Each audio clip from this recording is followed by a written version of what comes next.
One of my favorite things to do alone whenever I go to a new city is check out the museums. And I got a chance to go to the Carnegie Museum of Art in Pittsburgh, and I was completely blown away.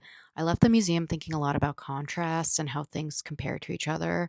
And that's largely because the first gallery I entered had a mix of different pieces that ranged from different eras, different art styles, and just different time spans. And almost it felt like different dimensions, but that all kind of work together in similar narratives. So the way each piece was placed felt really, really intentional and like it was trying to create these patterns and force you to look at things in a comparative way that you may not have looked at if you were looking at the pieces in like specific galleries based on their time.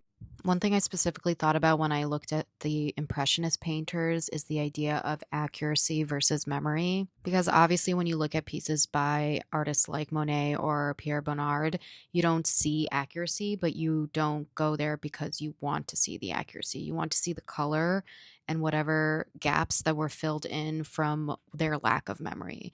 So it kind of made me think about kind of like how can misremembering something actually fuel creativity. It's kind of like going back to what I was thinking about in terms of scarcity recently and how that can actually fuel creativity.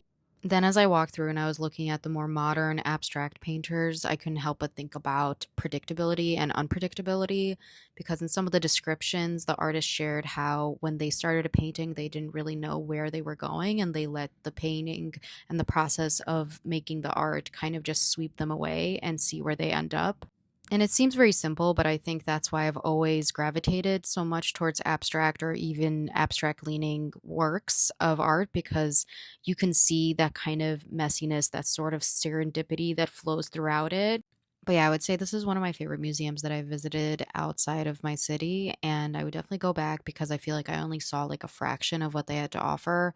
It really left me reflecting and thinking about a lot, so it's just got me hungry to create things on my own and to explore the different contrasts that I see in my own life.